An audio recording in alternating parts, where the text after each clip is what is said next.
Jesus, uma vez, foi convidado para um casamento. Sua mãe, Maria, era muito amiga da família dos noivos. O casamento era em Caná da Galileia. E Jesus foi com seus discípulos. Era o iniciozinho da caminhada de Jesus com os discípulos. Foi um dos primeiros eventos que ele foi logo após ser batizado no Rio Jordão e selecionar os discípulos. E quando Jesus chega no casamento, e o casamento bombou, deu gente pra caramba e o vinho acabou. No meio da festa não tem mais vinho. E o casamento daquela época era regado a vinho. A alegria, a festa, a comemoração. Mal tinha começado a festa, o vinho acaba. E Maria tomou uma iniciativa, Maria sabendo do poder da profecia que havia sobre aquele menino. Jesus até então nunca havia feito um milagre, mas Maria creu logo de início. O grande milagre aconteceu aos olhos de Maria, que foi o próprio Espírito Santo que gerou Jesus dentro dela. Maria tem certeza que aquele menino era fruto do milagre e era capaz de operar milagres. E Maria diz para aqueles homens, diz, ouçam o meu filho e façam tudo o que ele mandar. E Jesus ainda foi pego meio assim que de surpresa, assim, dá para ver ali bem o lado humano de Jesus, e ele diz, mulher, que tenho eu contigo, não é chegada ainda a minha hora.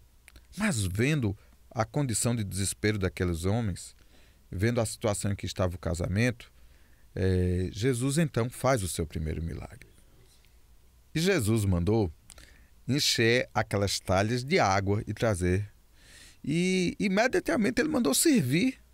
E quando o mestre de sala chegou para provar, que retirou a água, que agora era vinho, de uma forma absurdamente rápida, e bebeu o vinho, que vinho delicioso. Ele disse, como é que vocês servem primeiro o vinho mais fraco para depois servir o vinho melhor?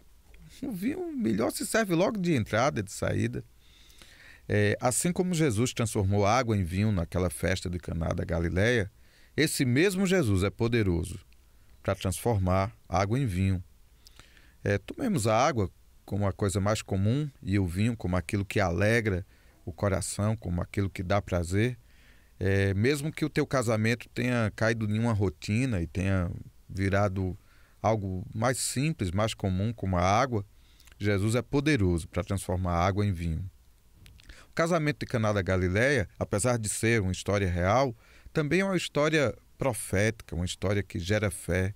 Creia que se Jesus é um convidado para o teu casamento, ele está ali para garantir o milagre, para garantir o que falta. Não faça um casamento sem Jesus. Traga Jesus para o teu casamento.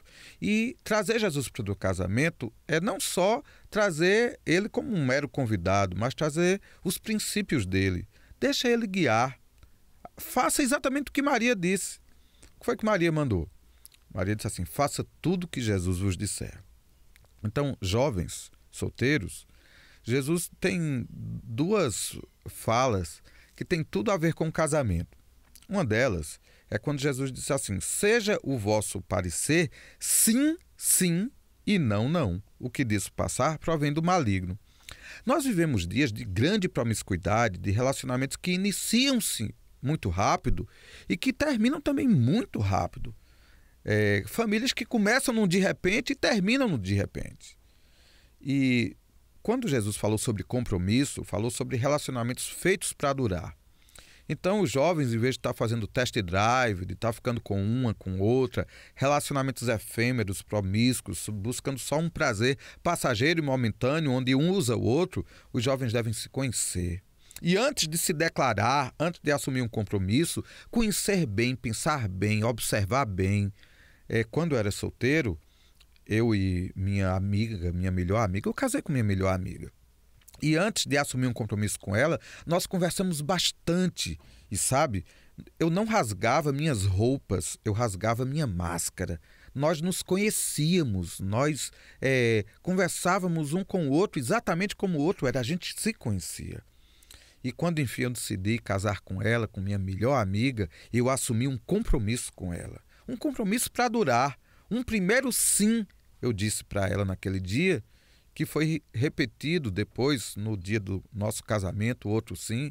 E até hoje, todos os dias, eu digo sim, já há 18 anos completamos esse ano de casados, e cada dia é um sim.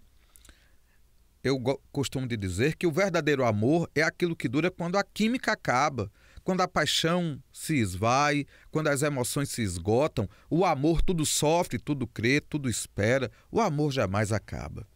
Então, eu recomendo que tragam para o casamento o compromisso, como Jesus ensinou, a seriedade com os contratos, a verdade de permanecer firme.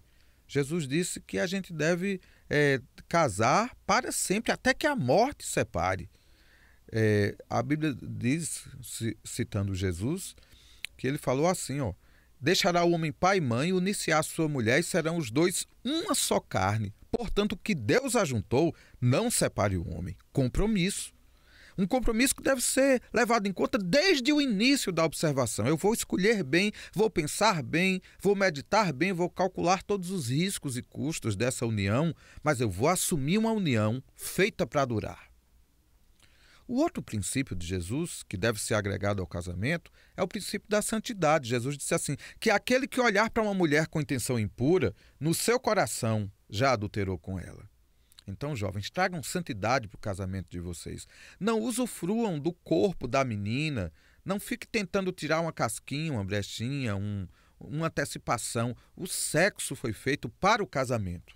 O sexo no casamento, ele é santo, ele é um mandamento. O sexo no casamento, ele tem a bênção de Deus. O sexo promíscuo, o sexo fugaz, o sexo sem a bênção de Deus, ele promete um prazer, mas ele nos deixa vazios, ele nos deixa insatisfeitos. E fica uma eterna promessa que com outra pessoa, de um outro jeito, que vai ser melhor.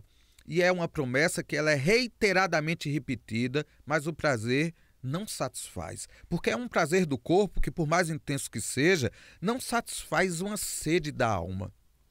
A gente não foi feito propriamente para o sexo, mas para o amor. E quando o sexo é feito com amor e com compromisso, ele tem um prazer duradouro, um prazer perene, um prazer sereno. Apesar de intenso durante um momento, ele é seguido de uma continuidade, ele é seguido de uma ternura, ele é seguido de alegria, antes, durante e depois, prazer.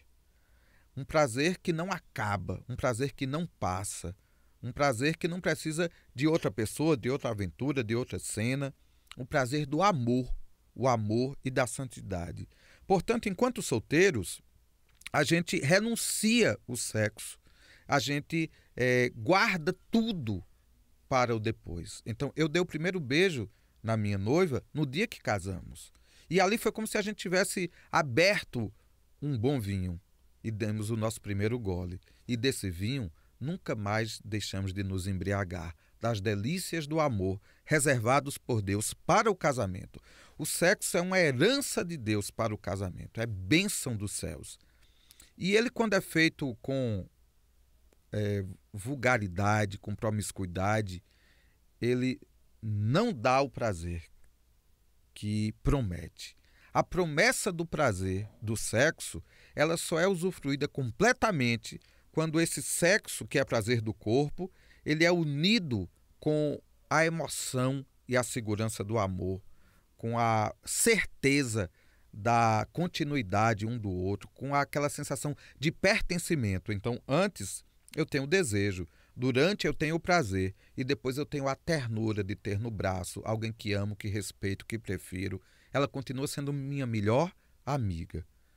Pois eu quero dizer a vocês, vivendo os princípios de Jesus, que são o compromisso e a santidade, você traz Jesus para o casamento, assim como aquele casamento de Caná da Galileia trouxe Jesus para ele. E na hora que faltar o vinho, Jesus transforma a água em vinho. E na hora que faltar qualquer coisa, Jesus supre. Jesus é aquela presença que garante o sucesso do casamento. Você quer que seu casamento bombe? Você quer que seu casamento seja um sucesso? Não deixe de trazer Jesus para ele. Não como um mero convidado, mas como o Senhor, como o guia, como o mestre do casamento, como a fonte, como o recurso.